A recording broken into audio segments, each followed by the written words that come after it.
Thank you very much indeed, Ingrid. It's a great pleasure to be here and great to see such a large audience. First, some technology. Good.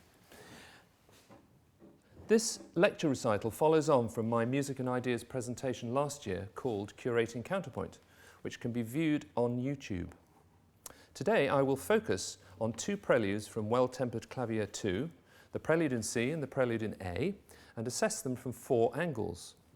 Firstly, the structuring of keys and musical ideas in the Prelude in A, and the double meanings of motive, Bach's motives in writing the Well-tempered Clavier, and his compositional technique using short fragments of melody called motives or motifs.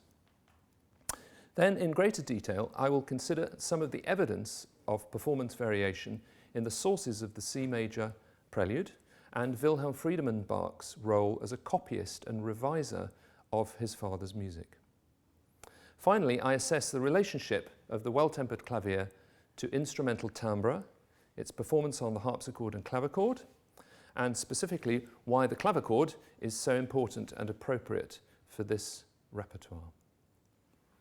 So first, something on the clavichord.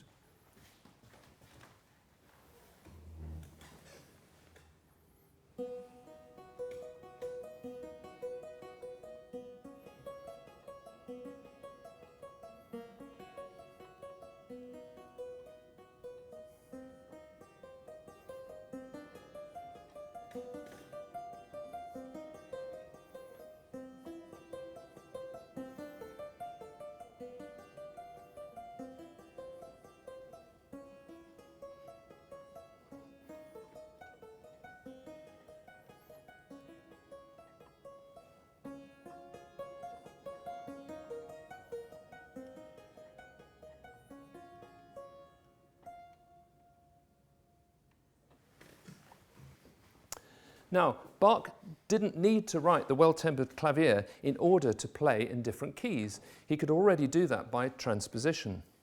However, the non-circulating, mean tone-based tunings that he inherited as a young man prevented him from doing so.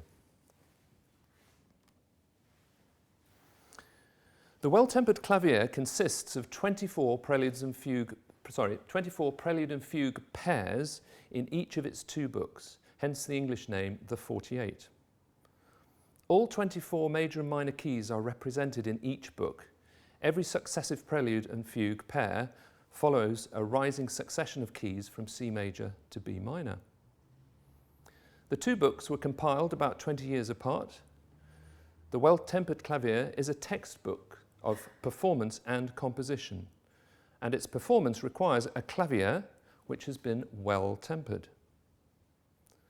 The 48 preludes and fugues have been in continuous performance for nearly 300 years and are still widely, if selectively, played and taught today. The Well-tempered Clavier has spawned a huge secondary literature and many recordings.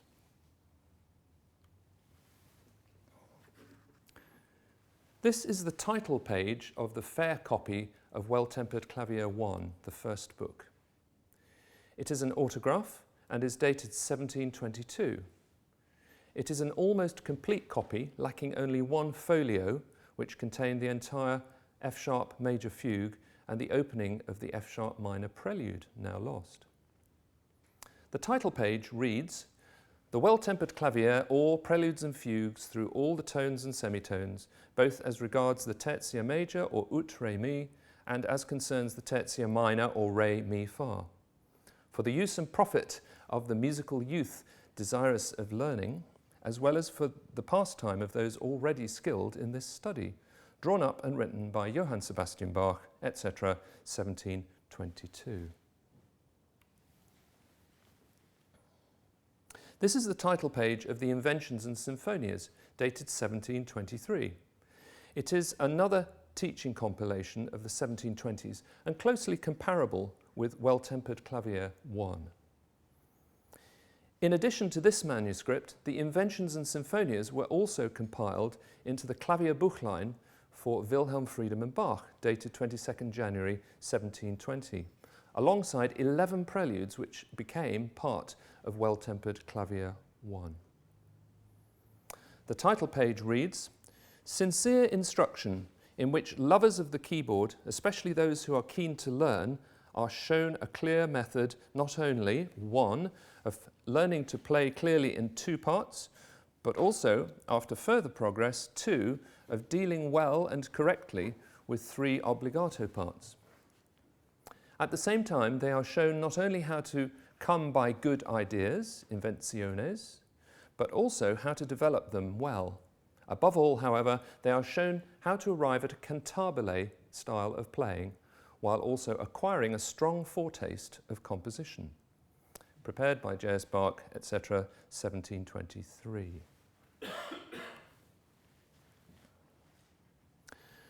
Well-tempered Clavier II, the second book, has a complex transmission history. In contrast to the Well-tempered Clavier Book 1, compiled some 20 years earlier, there is no fair copy autograph source for Well-tempered Clavier II. 2 incomplete autograph manuscripts survive: the London Autograph, an unbound volume consisting of bifolio sheets, prelude on one side, fugue on the other, a partial incomplete autograph, and the Berlin Autograph, a single sheet of paper dated to about 1742, containing only 1 movement, the A-flat major fugue.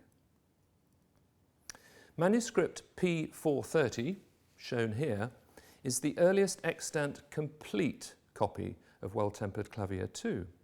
It is dated 1744 and is believed to be authorized by the composer. It was copied by Johann Christoph Altnickol, a student and future son-in-law of J.S. Bach. Over 100 extant manuscripts and early prints, including Altnickol's 1744 manuscript here, carry some or all of the pieces, a very complex transmission history.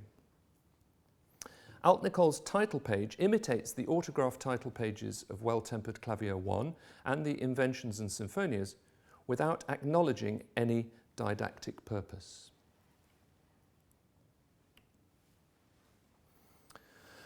Well-tempered Clavier II was an important teaching document and demonstrates several trends in performance and composition during Bach's Leipzig years. Keyboard sonority is presented as an ideal medium to convey all styles and genres, including music associated with other instrumental and vocal timbre. Bach moves further away from the 17th century oral improvised tradition by working out his ideas in full, written down or visualized improvisations, if you like.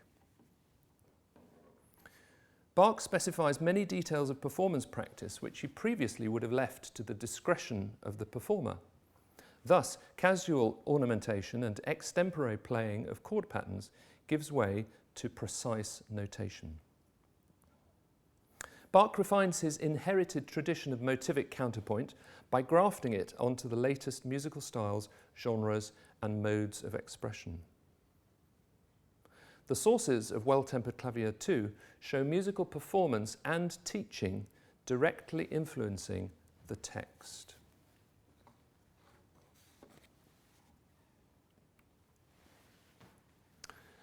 A word about clavier. Clavier means keyboard. In Bach's day, clavier referred to either one particular keyboard, usually the clavichord, or any or all keyboard instruments in general. The main contenders for Well-tempered Clavier II are the harpsichord, clavichord, organ, large or small, in church or outside, and the early piano, the piano e forte, pioneered by Bach's business colleague Gottfried Silbermann. Incidentally, Frederick the Great had 15 fortepianos in Potsdam when Bach visited in 1747. Bach was fascinated by emerging and experimental technologies. He owned 2 lute harpsichords at his death and possibly knew the tangent flugel, cembalo d'amore, the Pantaleon stop, but probably not the harmonic clavichord, which was invented a little bit later, we think.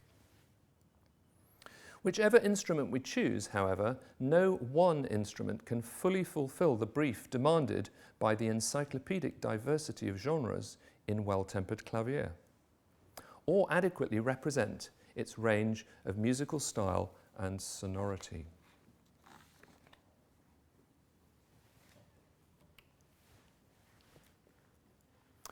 Tuning is only a means to an end to enable us to hear the notes being played.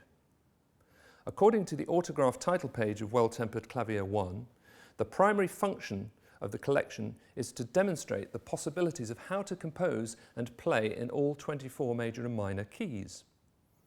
Apart from the ambiguous phrase well-tempered, tuning is not mentioned, though key is. And, as with his other works, we don't know which temperament or temperaments Bach would have tuned for it. Was the answer too difficult to express or too obvious to require comment? With this evening's presentation in mind, I have been experimenting by playing the Well-tempered Clavier on instruments tuned in some of the temperaments discussed in Bach's day, or suggested by succeeding generations. Ed Pickering has very kindly tuned 3 of them this afternoon. On the lower manual of the harpsichord, we have Bendler 3, which is a 17th century temperament. And on the upper manual, we have Kirnberger 2, which is a sort of rearguard action against advancing equal temperament. And on the clavichord, you've already heard Young's second temperament, which was published in 1800. Young is a very commonly used temperament now for the performance of Baroque music generally. None satisfy my ear in every way, and all of these temperaments have dull or sour intonation in certain keys. My reactions are purely subjective, of course. For good or ill, my ear has been conditioned over years of prior tunings. As a result, I prefer certain interval sizes over others and expect particular differences between keys, modulations, modalities, and so forth. My current choice for the Well-tempered Clavier is a slightly unequal temperament which maintains a subtle colour distinction of key as the number of sharps and flats increase in the key signature. I think of this as modified equal temperament. Here is a similar scheme devised by Simon Neal, taken from Carey Beebe's informative website. These differences in interval size are certainly noticeable in performance, particularly in the more commonly heard and recognised intervals, major and minor thirds and sixths, and perfect fourths and fifths, and also in diatonic and chromatic scales. The quality of these intervals significantly influences a performer's reactions and real-time responses, governing, for example, the extent to which one lingers on a particular melody note or harmony.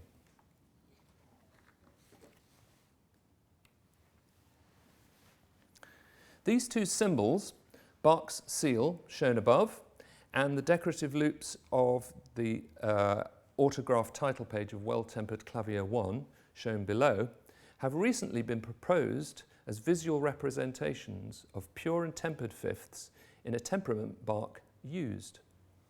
This has led to renewed speculation. Whatever Bach's temperament choice may have been, his practical tuning was fast and set by ear, and, according to Kirnberger, used no pure thirds. It may have been arrived at mathematically or intuitively, we simply don't know.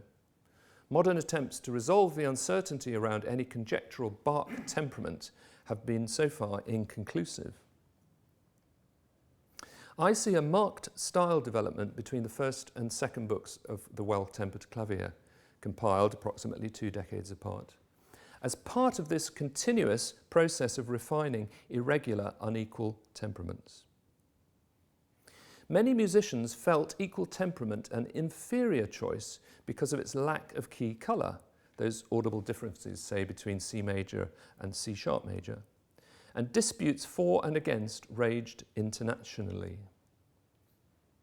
Kirnberger, an opponent of equal temperament, was firmly against transposition because, like Mattheson and Beethoven, he felt it detrimentally changed the character of the music.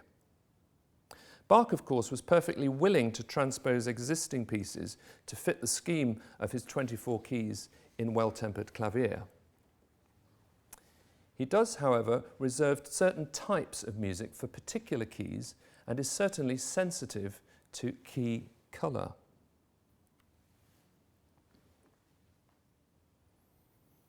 The C-sharp preludes of Books 1 and 2 make interesting comparison.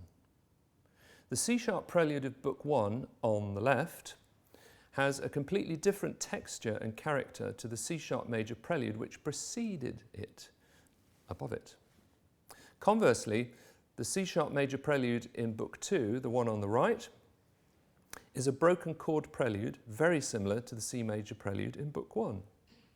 And it is known to have been transposed from C major. I'll just play those so you can hear them. This is the C major prelude in Book 1, which I started the evening with.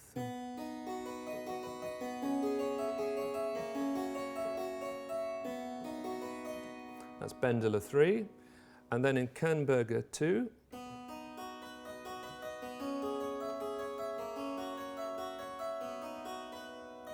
very different thirds. And the C-sharp major prelude from Book 1.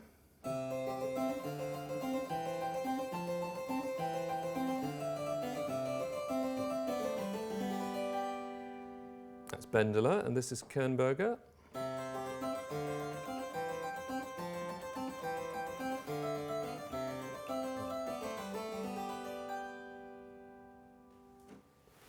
And now the prelude in C-sharp major from Book 2, a chordal prelude.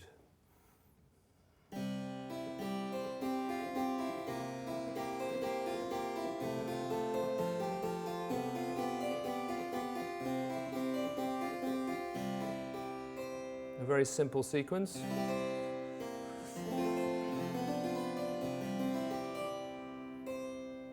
And in Kernberger 2,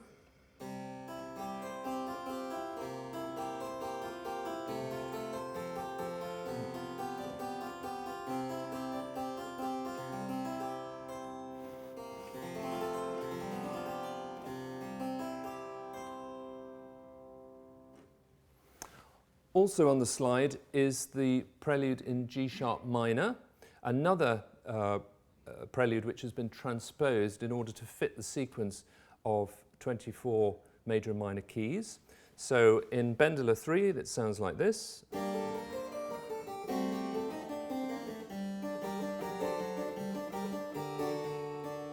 Kernberger 2.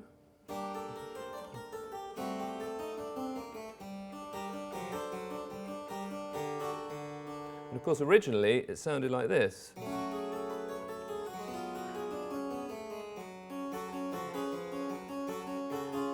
Which has a very different character.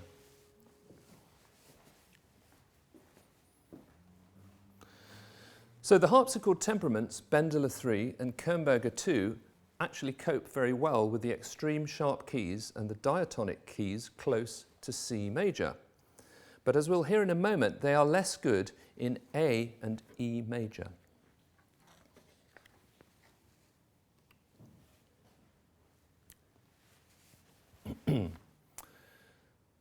The prelude in C and the prelude in A occupy different ends of a spectrum between improvisation and written down composition. The prelude in C was revised many times and is perhaps still open to further revision through extemporization and ornamentation in our own performances.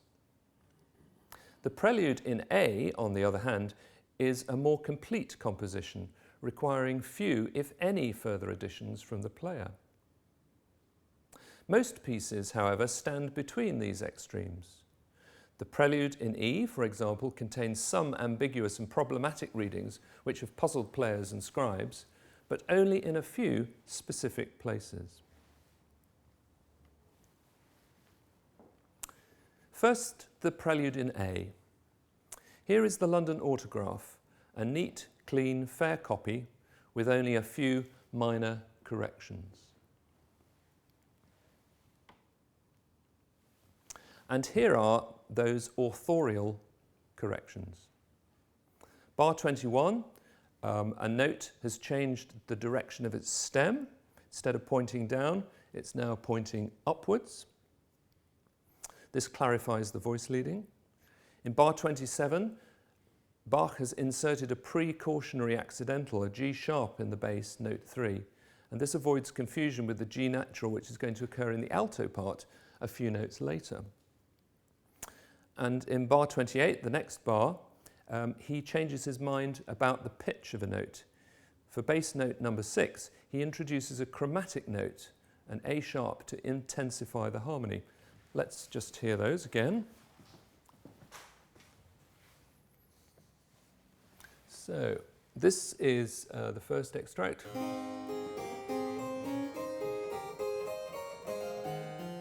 And this is the note, which clearly belongs to the soprano voice, but by changing the direction of the stem, and you can see the correction, also adding a quaver rest underneath, Bach makes that voice leading explicit. Bar 27. That's the G sharp in the left hand. You wouldn't play in this context G natural, so there's no question that this is compositional. It's purely for the performer, because here we have a G natural. And then the first version had an A natural in it, which is rather nice, rather modal. But Bach changes his mind and intensifies the chromaticism by introducing A sharp.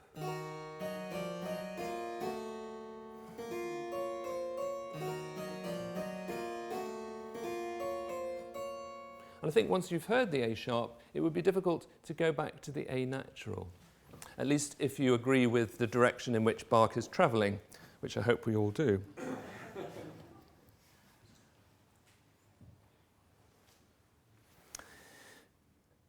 The prelude in A is a 3-part invention or sinfonia based on a 6-note motif heard at the beginning. Here is that motif.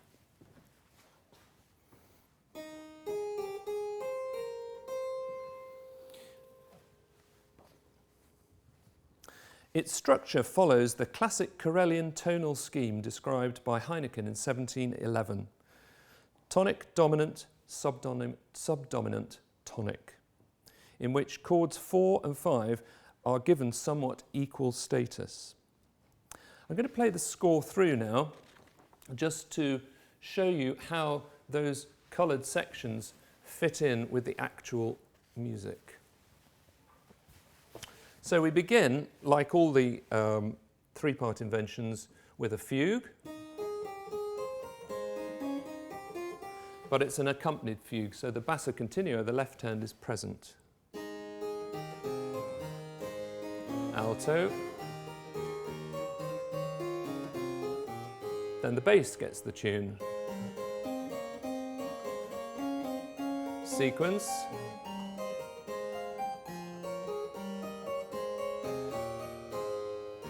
Half close, we're now at bar 6, theme in the bass,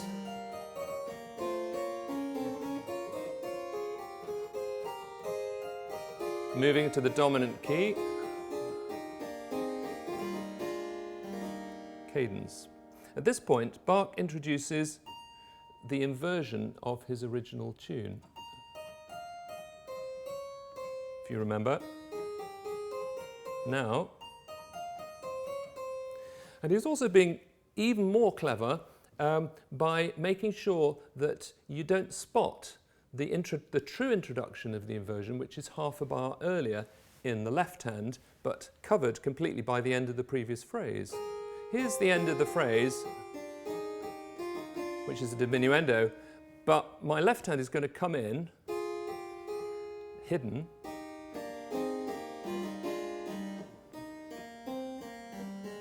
with the inversion.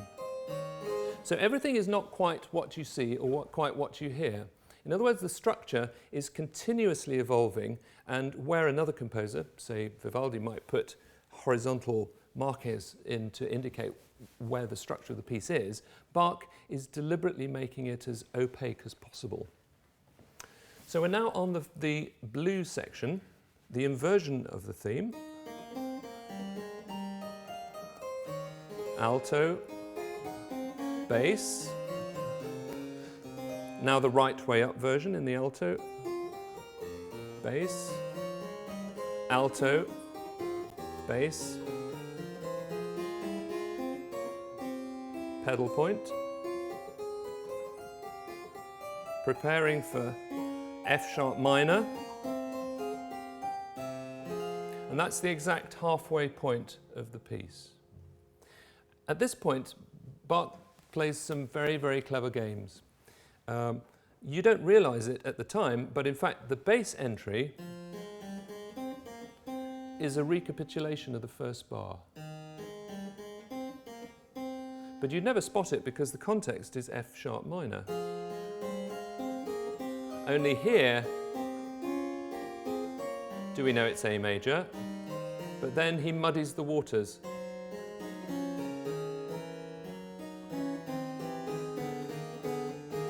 That's the dominant chord, so this surely has to be the recapitulation. But no, it's the tune, but it goes on to a dominant seventh and prepares for the real recapitulation, which you don't think of as a recapitulation because it's in the wrong key, it's in the subdominant key. The parts have been inverted,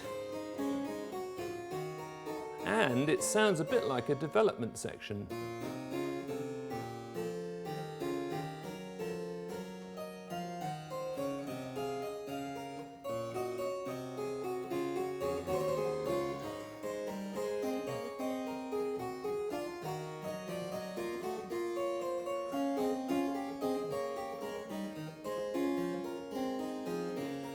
Coda begins with the inversion, then the right way up, inversion in the alto,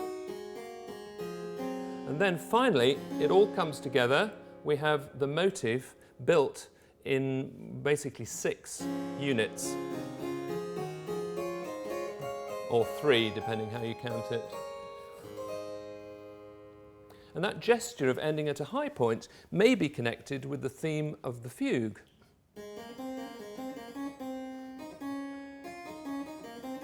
Which is very close to the Lutheran hymn Allein Gott, the Lutheran paraphrase of the Gloria. And you'll remember, of course, that the fugue, in the C major fugue in the first book of the 48, concludes with a rising pattern, which is also an Allein Gott trope, if you like.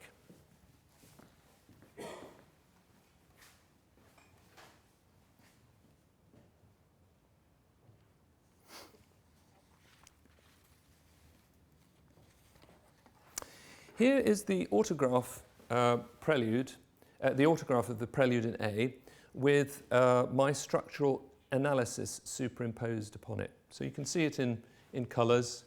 The green sections being what I consider to be the exposition material, the blue material being inversions or developments, and that very beautiful tag that comes halfway through in red, which takes us to the exact structural midpoint of the work, it being balanced by the coda that I just talked you through at the end. So I'm going to play the piece again on the upper manual of the keyboard, using the other temperament, Kirnberger 2, so that you can hear it as a piece of music rather than as a verbal analysis.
if I can, I'm just going to go back 2 slides. I wanted to make the point that this structure isn't accidental, or it isn't just a creation of my mind. It occurs in the alto aria from Cantata 76, which was a very important cantata for Bach. It's the second cantata in his first cantata cycle that he began on arriving in Leipzig, and it's a very important work. The Heavens Are Telling, I think it's called. A very important work in that it sets out Bach's stall as a progressive composer. And this structure, this ability to always be using structure but sort of denying its oral presence, is very much a feature that you find in this particular aria. Commentators have already, the aria also has melodic connections, so that idea ya-da-da-dee-doo-doo-doo is more or less directly used. But so far commentators haven't thought about this from a structural point of view, or the way in which Bach is using binary structures or early sonata form structures. The Prelude in C has 4 stages of composition, each marked by major revision and variation. Stage 1, the early version, is from 1720 and 17 bars long. Stage 2, it becomes expanded. This is the version found in Bach's London Autograph, 1742, where it has doubled in length. Stage 3, still in the London Autograph, Bach's hand, major erasures and revisions. Stage 4, final version in Altnickol's copy, 1744, which further refines the voice leading and adds demi-semiquavers and 1 slur. This is the early version, 1720, 17 bars long. On the right is the same version with additional ornaments and fingerings stemming from a pupil and copied by Johann Caspar Vogler. The penultimate bar of this piece is very similar to a C major prelude by Johann Caspar Ferdinand Fischer, and I'm going to be referring to this bar from time to time. Fischer's music was an important source of musical ideas and material for both Well-tempered Clavier projects. I'll play this version of the C major prelude.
It's a very satisfying piece, 17 bars long.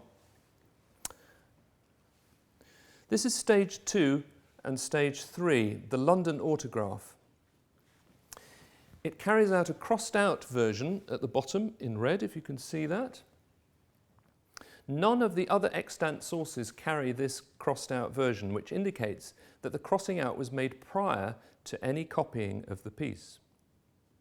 There's also a succession of revisions top right in the blue box. The London Autograph is also the composing score for the major transition to stage 3.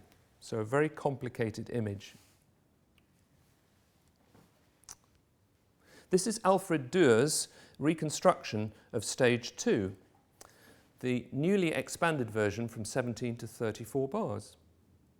The prelude has doubled in length by transplanting bars 5 to 14 on the left-hand side in blue or mauve, and putting them at the top of the second page and transposing them into the subdominant key, in this case an upward transposition. And also by composing two new bridges, bars 14 to 19 in this pink area, or orange, and then on the second page, bars 28 to 31 and the coda 32 to 34 at the bottom of the page. There's also a change at the beginning. Instead of one note, we have two notes. So I'll play the relevant parts of that so you can hear them. Opening is obvious. Octaves. Playing now, forgetting the first mauve section because we're going to hear that in a moment, I drop to the bottom of the first page and I play from the first orange section, which is bar 14, and this is new material.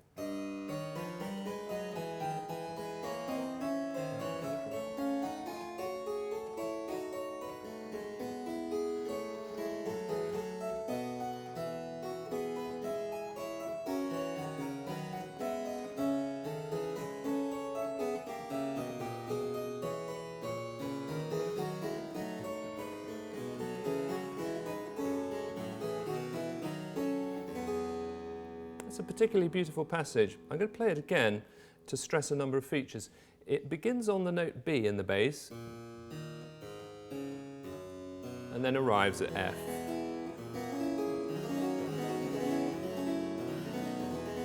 So it's really in C major to begin with.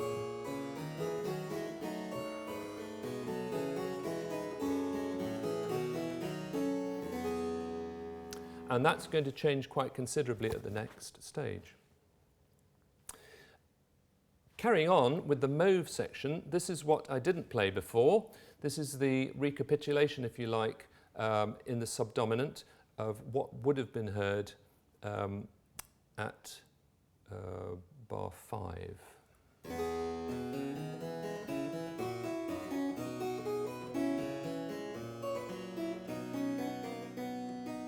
Sorry.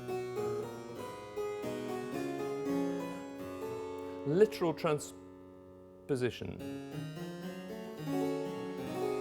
So we get a minor, G minor tonality at that point.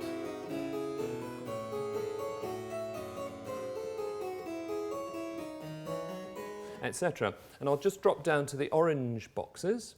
So bar 28, we get this rather splendid transition, which has a wonderful sort of left-hand part, a bit like the organ pedals suddenly burst forth.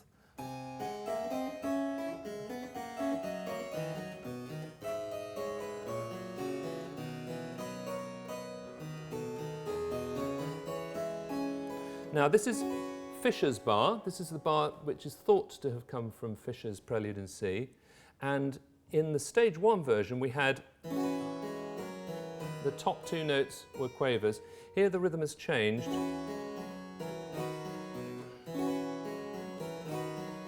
A dotted quaver and a semiquaver.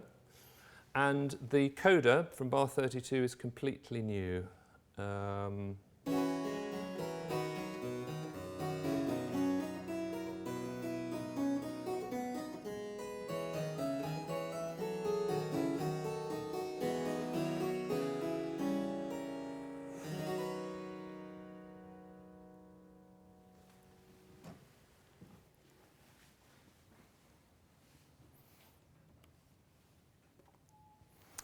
This is stage 3. Stage 3 consists of major erasures and revisions which further hone the contrapuntal lines and increase the density of chromatic notes. So I'll just let you hear a little bit of that. Starting at bar 11, Bach introduces this wonderful Neapolitan harmony with the note E flat, significant, C major, the minor third.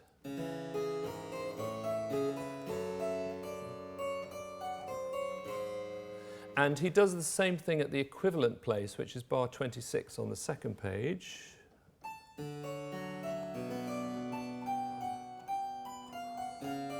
So he obviously likes that idea. It's become structural. Bar 14, he rewrites the first of his previous transitions. It now sounds like this.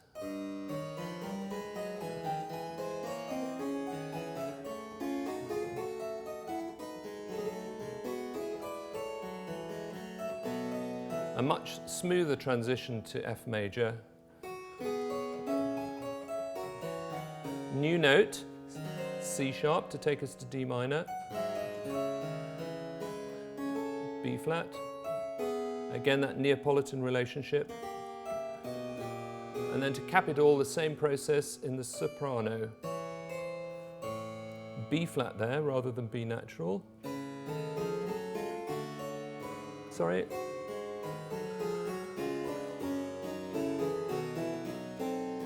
That's really chromatically very dense. I'll play it once more.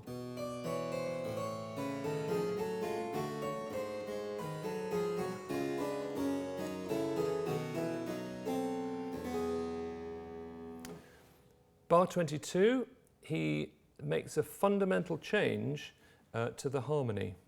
Carrying on.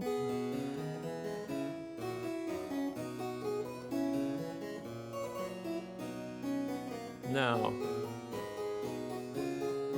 he goes to G major and ups the ante with C sharp Schleifer. And if we compare that with bar 8 on the previous page, that now sounds very quiet, very subdued. It doesn't have the equivalent Schleifer. So to the last orange boxes, bar 28, the organ pedal solo that I so liked, I'm afraid, is gone. It's now divided equally between the tenor and the bass.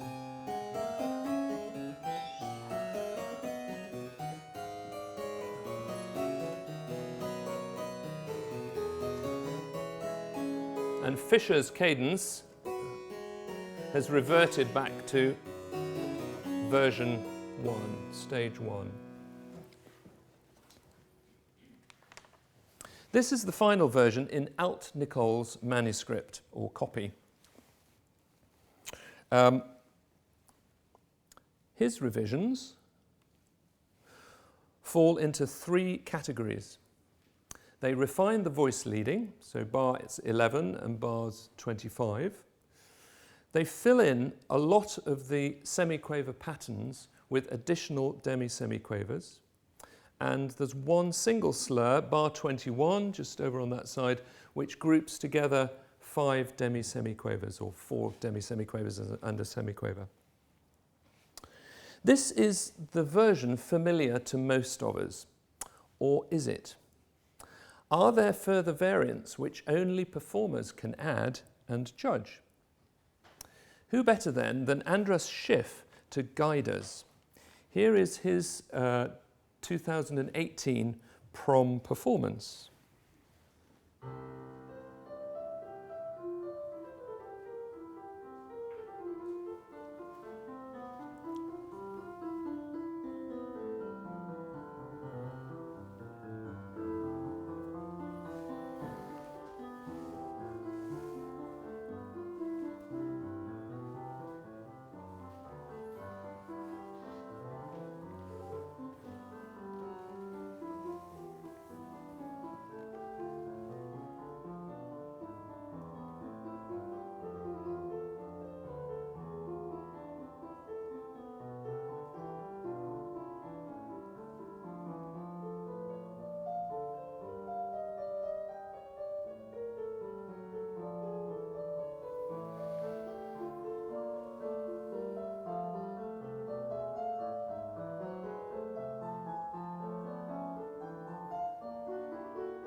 Page 2.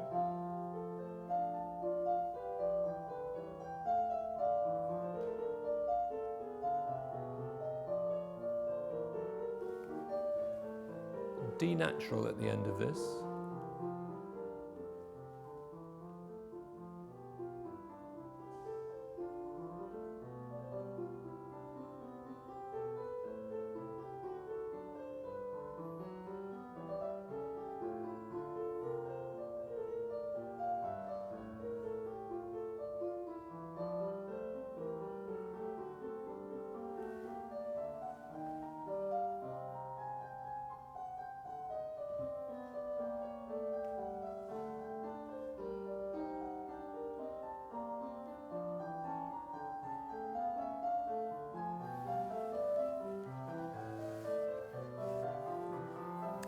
Notice the Fischer bar.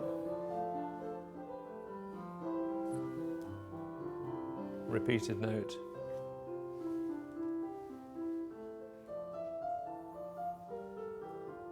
Oh, there we go. Sorry to cut him a little bit short there. So that's a modern view of the piece, and I'm going to come back to that in a moment. Here's a contemporary view of the piece, which doesn't agree with what we perceive to be the correct readings of the Prelude in C. Wilhelm Friedemann Bach's final version of the Prelude in C, shown here, is quite different, however, to Altnickol's. In fact, it constitutes its own completely different tradition to the other extant manuscripts. While it agrees in some details to Bach's London Autograph and Altnickol's version, it has many unique readings. Is this Wilhelm Friedemann Bach's personal take on the extended version of the Prelude in C? Or is he following the lost autograph source, which scholars denote by the letter S, source S? From W.F. Bach, we find many inspired improvements, as well as simpler grammatical and notational adjustments. Recent phylogenetic analysis by Heather Windrum has highlighted the uncertain relationship of this manuscript with the other sources of the Prelude in C. An article on this work is awaiting publication. W.F. Bach introduces many different types of variant readings, and nearly all are directly related to performance. Here is a selection of each type. In bar 1, in blue, he retains 4 notes from stage 1, which makes the end of bar 1 the same as the end of bar 2. In bar 3, a red box, he has a completely different new reading for those 8 semiquavers. Bar 6, the mordant, which in all other versions is in the right hand in the soprano part, is now moved to the tenor into the left hand. So exactly the same thing happens at bar 21. Bach further increases the number and intensity of chromatic notes.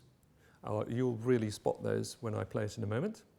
He even goes too far in bar 18, which is just 16, 17, 18.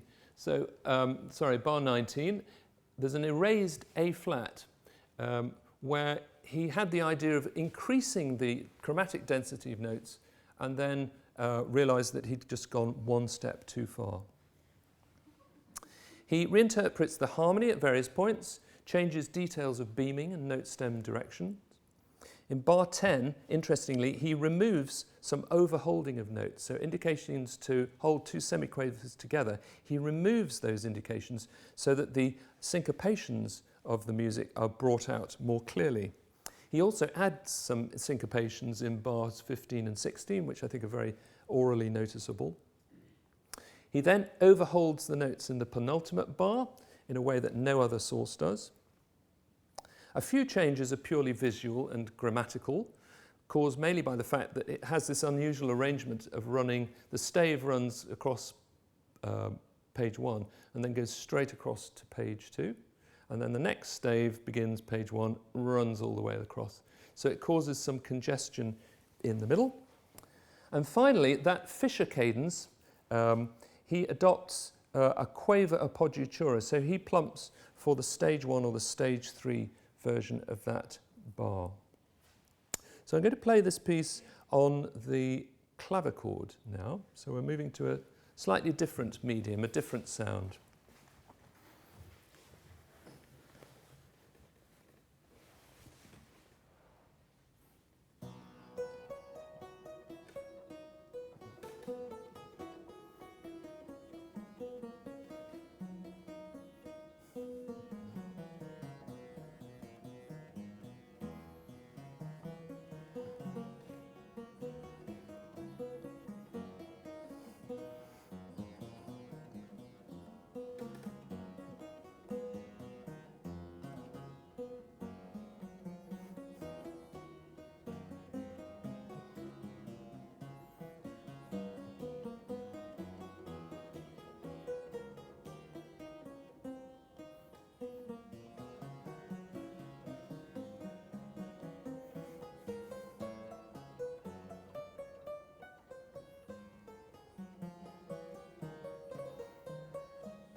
just play that again. So his extreme version was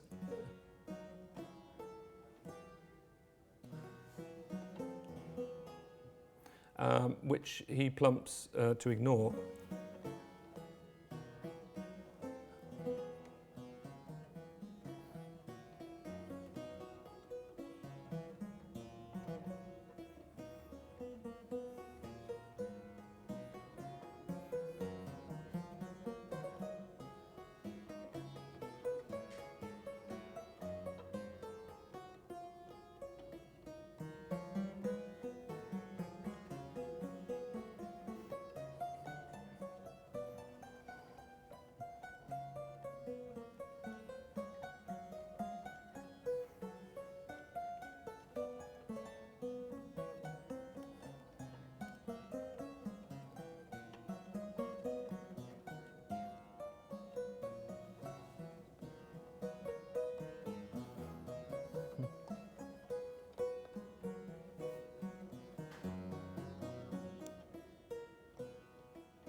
Taking specific variants in the revision history of the Prelude in C, we can see related processes in at least one other C major prelude by Bach, the Organ Prelude BWV 545. This prelude has a very similar tune or theme.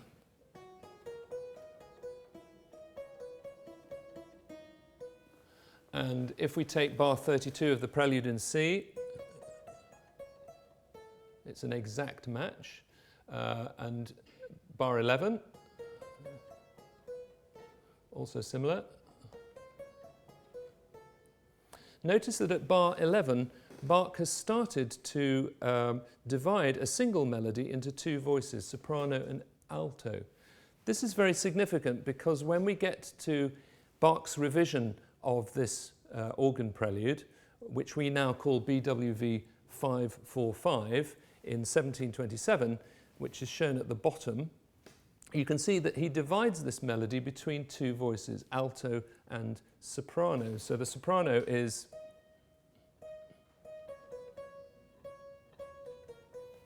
and the alto. Put the two together.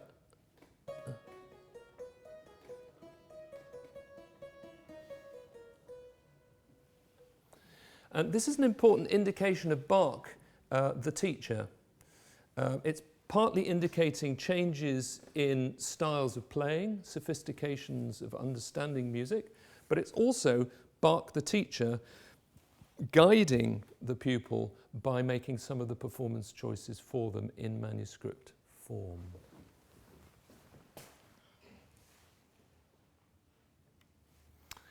And here are the variant readings that we heard in Andras Schiff's performance. I've highlighted a few of them. We could talk about a whole range of different things of that exquisitely beautiful performance, but it was very noticeable that in bars 3 to 4, he repeated the top E in order that we hear the full seventh.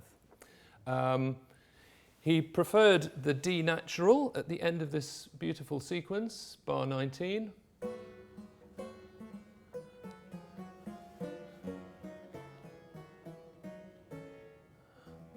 Rather than D flat. And then in the much discussed Fischer bar, he adds a very short ornament, appoggiatura, and he also cuts one of the ties. So we hear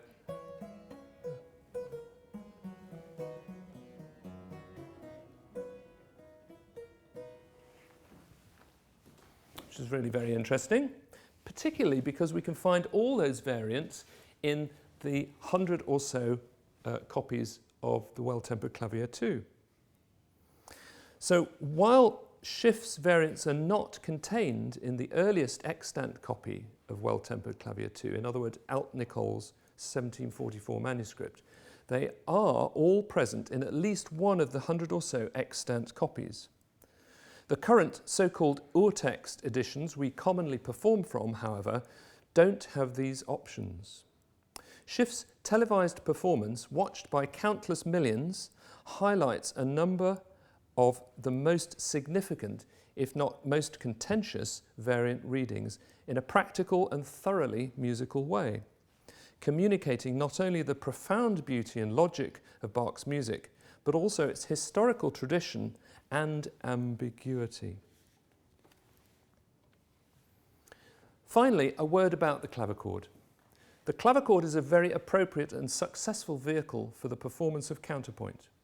Its sounds and its touch encourage attention to dynamic shaping and the interplay of lines, and the difficulties encountered extend the technical limits of both instrument and player. The vocal qualities of polyphony suit the clavichord's dynamic range, articulation, and potential for cantabile. While individual clavichords vary greatly according to type, design, setup, voicing, and so forth, the possibility for dynamic variety in performance holds for all. From its earliest history, the clavichord was used to teach performance and composition side by side, and to instruct extemporization, particularly the improvisation of fugue, and how to tune your instrument. Thomas de Santa Maria's The Art of Playing the Fantasia, 1565, is a classic text in this regard. The clavichord, both fretted and unfretted, was the commonest instrument in Bach's environment. Unfortunately, no references to Bach playing the clavichord survive from his lifetime. According to Carl Philipp Emanuel Bach, in a letter dated 13th of January 1775, his father improvised his keyboard music at the clavichord before writing it down, and after composing his other non-keyboard music without any instrument at hand, he then tried it through on the clavichord.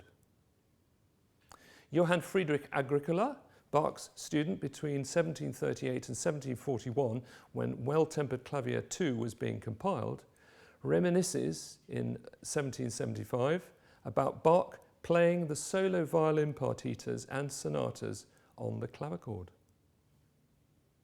Bach's biographer, Johann Nicolaus Forkel, 1802, states that the clavichord was Bach's favourite instrument.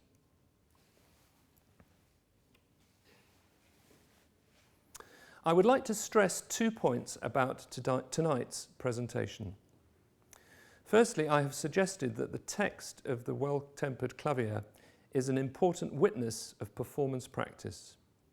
I have demonstrated that the transmission history of a musical text can reveal vital clues about its performance interpretation and help inform the practical decisions that every performer must take.